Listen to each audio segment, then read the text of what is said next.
শুরু হয়ে গেছে গো। নবীর আপনজনগুলা নবীর বিরোধিতা শুরু করে দিল। আজকে একটা সপ্তাহ ধরে জিবরাইল কেন আসে না?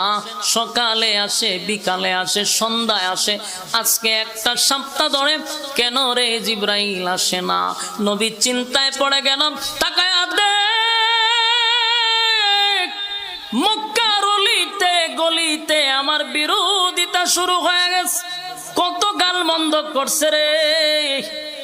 আমার আপন চাচি আমার বিরুদ্ধে গালি দেয়, আমার মক্কার আমার গোষ্ঠীর মানুষেরা আমারে গালি দেয়। কেন আইলি না? জিবরাইল কই, হুজুর আমি আসতে চাই, কিন্তু আমার মালিকের পক্ষ থেকে নিষেধ, মালিক আসতে দেয় না। নবীজি হাউ মাউ করে কান্দে আর বলে, হায় রে, আমার মালিক কি